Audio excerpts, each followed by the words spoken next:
The news conference following the collapse of the Hanoi summit, President Trump revealed a promise that Kim Jong-un made to him.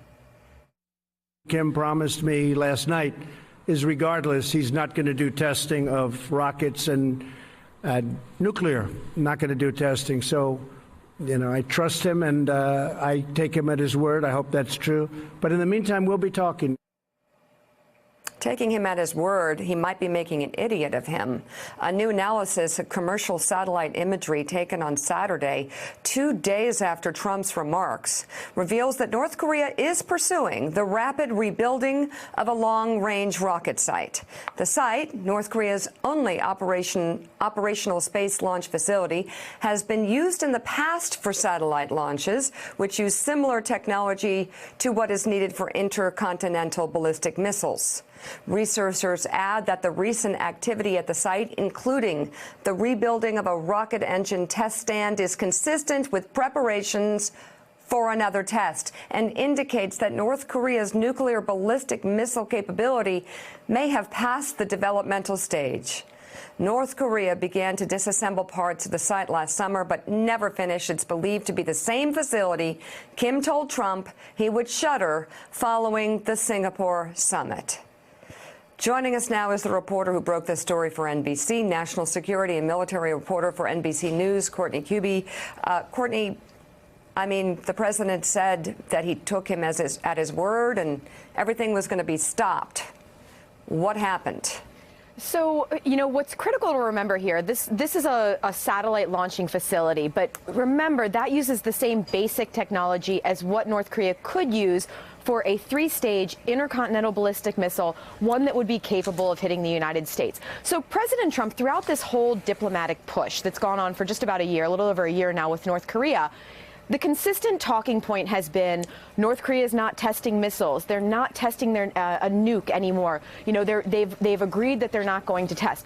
Well, despite the fact they're not actually launching these missiles, there are no indications that they have stopped the actual testing of their program. That they've stopped, continuing to work on the research and development of both their ballistic missile and their nuclear program. What's concerning about this report, which comes from the amazing analysts and researchers at Beyond Parallel, it's a group that is associated with CSIS, a DC-based defense think tank.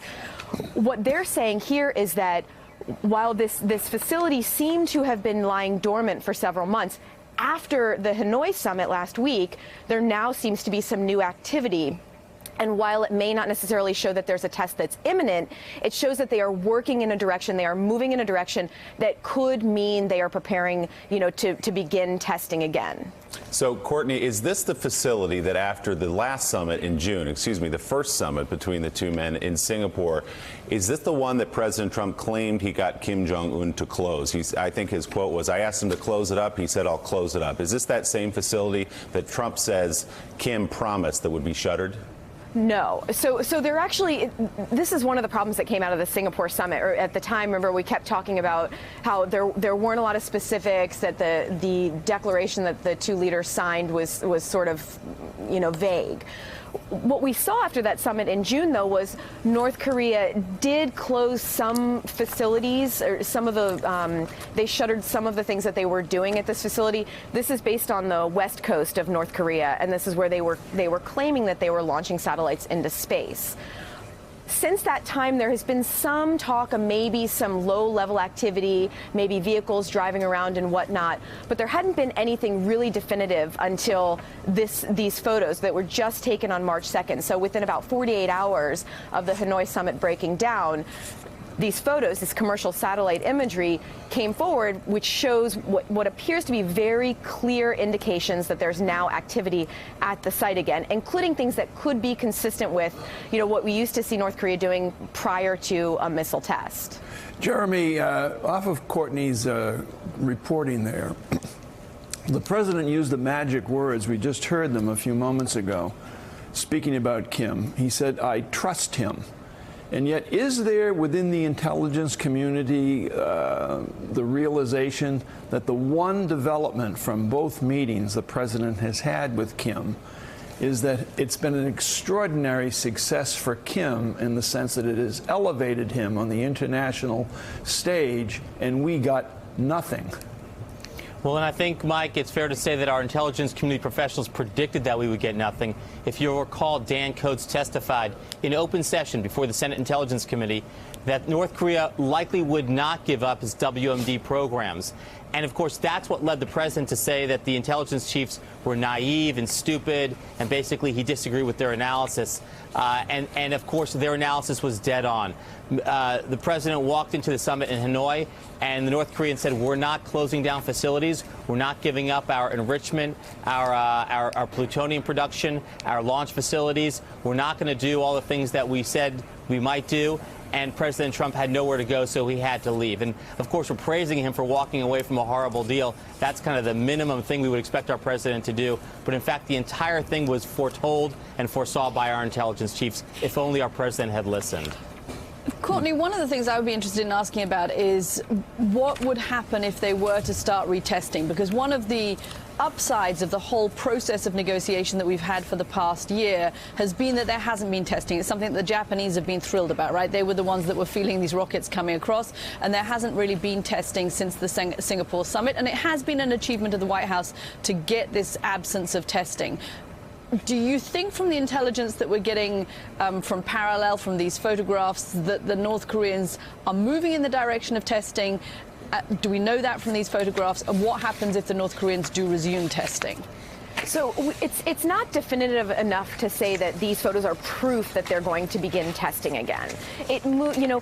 So for years, especially throughout 2016 and 2017, when North Korea really ramped up a lot of its missile launches and tests, there would always be these indications, whether it was when it was a liquid fuel launch and the intelligence would see a missile on the launch pad, they would see them fueling it up, we would get a sense that a test was coming. Nothing like that is happening at this point. It's just this renewed activity at a site that would be capable of launching. And one of the problems that we've had throughout the course of this entire, diplomatic back and forth between President Trump and Kim Jong-un in North Korea is that they are two very unpredictable leaders. So it's hard to say that if they were to begin testing, what would happen. It seems reasonable to assume that if North Korea were to test a missile, that would mean launching off a missile, that it would lead to just an escalation, as we saw in 2017, where after a launch, we would hear President Trump with this very fiery rhetoric, everything from Little Rocket Man to, bragging about the size of their nuclear buttons that they have on the desk. It seems that stands to reason. There has been, a recent de-escalation on the U.S. military side, of course, by announcing that the two major large-scale exercises that are held every spring are discontinued. They're not going to hold them anymore. But it stands to reason that it would lead to yet another escalation in the rhetoric and then potentially in action. Courtney Kube, thank you very much. Great job. Appreciate it. And still ahead on Morning Joe, Mike Bloomberg bows out. What the billionaire's decision to take himself out of the running for 2020 means for the presidential race. Plus, a developing rift in the House as Democrats are divided over comments made by Congressman Ilhan Omar. You're watching Morning Joe. We'll be right back.